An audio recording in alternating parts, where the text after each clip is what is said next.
When the leader of the world's most powerful democracy stands on a global stage and says, quote, "Sometimes you need a dictator," is that just a rhetorical flourish? Or is it something more? Yeah, are we actually witnessing a fundamental structural dismantling of the Western order, in real time? That is the exact question I think that's echoing through every diplomatic corridor right now. London, Brussels, Washington. Absolutely. It's Tuesday, January 27th, 2026. And if you're just tuning in, the geopolitical landscape, it just feels significantly more fragile. And frankly, a lot more confusing than it did, say, 48 hours ago. We have a huge amount of ground to cover in this deep dive. We're looking at a convergence of two really critical and quite startling developments that hit the wires overnight. First, there's the controversial launch of this so-called Board of Peace, an initiative that seems to have completely bypassed, maybe even alienated, our traditional Western allies. Yeah, and at the same time, we're looking at this really erratic diplomatic exchange about Greenland, which just spiraled into this confusion with Iceland and ended up with direct economic threats against Europe. So I want to invite you to step into the Situation Room with us. Whether you're on a PAX train into the city or, listening from home on a gray Tuesday morning, we're going to try and strip away the noise here. Right. We're going for a neutral, strategic breakdown of these events as they unfold. The whole goal is to understand how these shifts are impacting the stability of the Atlantic Alliance. And we want to hear from you as we go. What does this look like from your perspective? Precisely. We need to look at the mechanics of what just happened, not just, the headlines. Because when you stack up the sources, the transcripts, the video, the market data, a very specific pattern starts to emerge. Okay, so let's start with this Board of Peace. This was billed as a major strategic move, wasn't it? A potential alternative to existing bodies. That was the ambition, yes. Yeah. The framing was essentially to create a new center of gravity for international conflict resolution, something that could rival the United Nations. But if you look at the execution, It's a bit different. distinct is a very diplomatic way to put it. We immediately run into what I'd call a personnel paradox. Right, the leadership structure. The president was appointed chairman, but the announcement itself was strange. Sources described it as him receiving an unexpected honor. An unexpected honor, which is just fascinating, legally and structurally. Because he created it. It's his own creation. Yeah. He expressed surprise that they, and it's not clear who they are, Yeah. asked him to do it.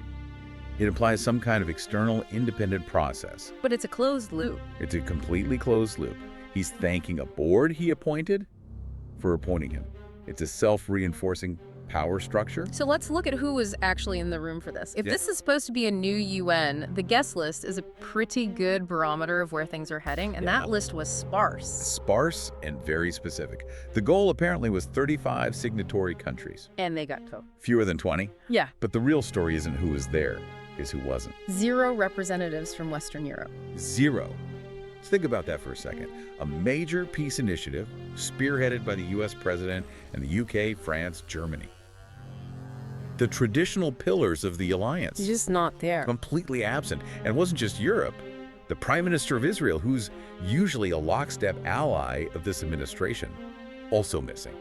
That is telling. And very telling. Instead, you had representatives from Saudi Arabia, Qatar, the UAE, Argentina, Paraguay. So what does that group tell us? What's the common thread? Well, it seems to signal a shift away from a coalition of shared values, democracy, human rights, to a coalition of transactional partners.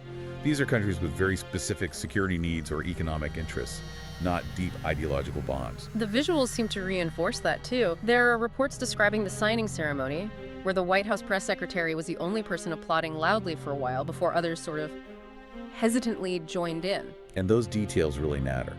In diplomatic theater, enthusiasm or the lack of it, it signals confidence. A room that hesitates to applaud is a room that's unsure. It suggests they weren't there to celebrate a new era. They were there because they felt they couldn't afford not to be. And then there's the branding. We have to talk about the logo. Oh, we do. Because visuals are policy in this administration. So I want you to just picture this. 2 images side by side. On the left, you've got the classic UN logo. It's the globe, all continents embraced equally. It's neutral. Inclusive. Exactly. And on the right, you have the new Board of Peace logo. It's gold-plated. It's in a shield, kind of like a sports team crest. But the geography is the key part. It's not a global projection. It is centered, very specifically, on Florida, USA. Florida is literally the center of the New World Order. It creates a visual hierarchy. The UN logo says, we're all in this together. This logo says, you're all orbiting us. It specifically centers the president's home base. It's not about global cooperation, it's about a hub-and-spoke model. Which raises a really critical question then. Does the total exclusion of Western Europe and this centering on Florida suggest a deliberate strategic pivot away from traditional alliances? Is this the end of the Atlanticist era? That is the absolute fear in Whitehall, yes. But here's the twist to consider. Okay. Is this organization actually less about international diplomacy and more about domestic political branding? Is the focus on Florida and the self-appointment of the chair really just for a home audience? You mean it's a campaign asset, basically, dressed up as a treaty organization? Exactly. If your primary audience is your domestic voter base, then, well, excluding France or Germany doesn't matter. In fact, for a certain demographic, snubbing the globalist elites of Europe is a feature, not a bug. But the diplomatic damage is real, whether it's collateral or intentional. Oh, the damage is very real. Which brings us to Davos, the World Economic Forum in Switzerland. Right, and the setting here is crucial. Davos is, for lack of a better term, where the globalist elite gather. It is the heart of the liberal international order. And into that environment walks the president. He gives a speech. And, well, let's talk about the dictator comment. He just openly says, sometimes you need a dictator. In front of world leaders. We have to really think about the gravity of that. I mean, in the past, when a U.S. president was accused of authoritarian tendencies, the response was always a fierce denial. Of course. I am a Democrat. I believe in the rule of law. You defend the institution. Here we see an embrace of the label. He's validating the concept of dictatorship as a tool. And when the leader of the free world does that, it gives permission to autocrats everywhere to say, see, even the American president agrees with our methods. And this wasn't just abstract rhetoric. It was applied to a specific goal. Greenland. This has been a fixation for a while, hasn't it? It has. But the language has definitely escalated from buying real estate to something much more aggressive. He talked about acquiring the territory, and the phrasing was incredibly specific. He said, we probably won't get anything unless I decide to use excessive strength and force where we would be frankly unstoppable. Let's just break down that syntax. Excessive strength, unstoppable. These are military terms. It's not the language of commerce. It's the language of conquest. And then he immediately adds, but I won't do that. Right. Which is a classic rhetorical technique in coercion. You introduce the threat of extreme violence, you establish your capability to do it, and then you withdraw it, framing yourself as benevolent for not using it. I remember seeing the headlines afterwards. So many of them said, Trump rules out force. And that's how you know the tactic worked on the press. They focused on the I won't do that part. But from the strategic perspective, and certainly for the Danes, the message they heard was the first half of that sentence. It sounds less like diplomacy and more like a mob boss. Nice island you have there. Shame if something were to happen to it. Yeah. Exactly. It's deniable, but it's terrifying. I mean, just picture the scene. The stark, snowy calm of Davos on one side. And on the other, the chaotic, scrolling news stickers in London late at night, trying to parse whether excessive force is a promise or a warning. The volatility is the point. It keeps everyone off balance. But this is where it gets really confusing. And this is the part that has markets rattled. The geographic mix-up. Yes.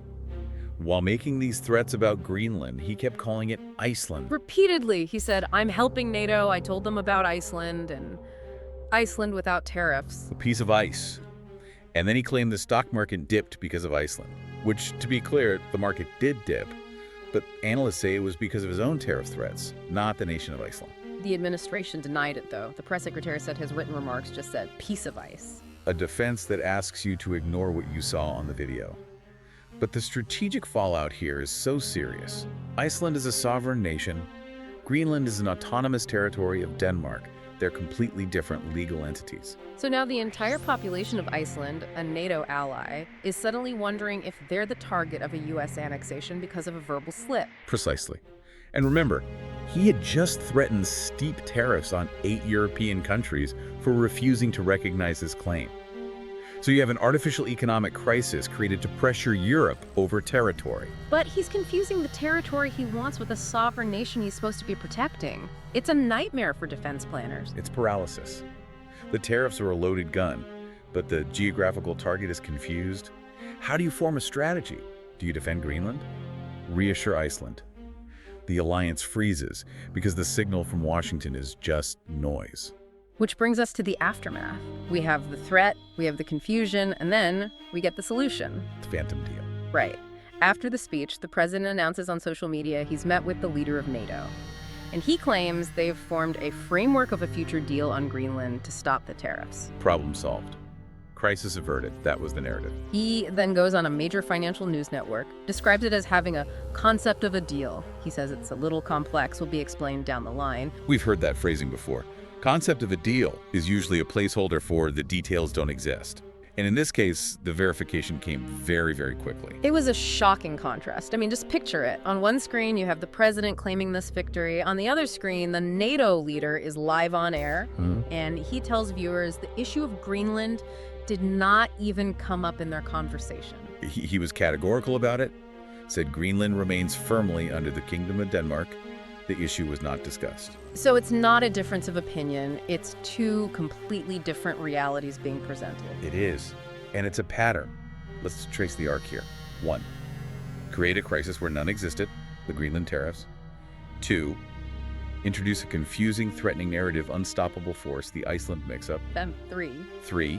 Claim a solution to the crisis you created, the concept of a deal, even if the other party says that solution is a complete fiction. So he can dominate the news cycle, claim a win, without actually achieving anything diplomatically.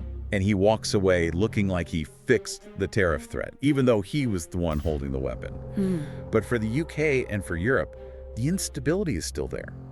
The tariffs are technically paused based on a deal that NATO says is not real. Which means the threat can come back at any moment. The entire Atlantic Alliance is just walking on eggshells. That's the operational reality.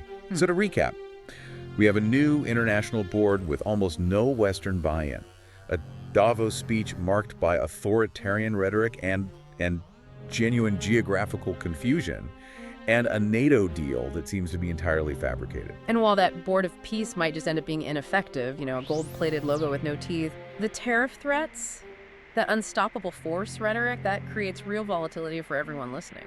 The markets hate uncertainty. And right now, the primary export of the White House seems to be uncertainty. How can a European business plan for the next quarter when they don't know if a concept of a deal is going to evaporate on social media overnight? It really feels like we're moving from traditional diplomacy, treaties, negotiations, clear terms, into something much more fluid and dangerous. We're shifting from a rules-based order to maybe a mood-based order. Yeah. And the mood is extremely volatile. So as we watch all this unfold, here's the question we need to be asking ourselves. When the concept of a deal replaces the reality of a treaty, and when geographical lines are blurred by the leader of the free world, how long can the global market maintain its composure before the concept becomes a crash? That is the gamble we are all now a part of. We'll be watching closely. Thanks for listening to The Deep Dive.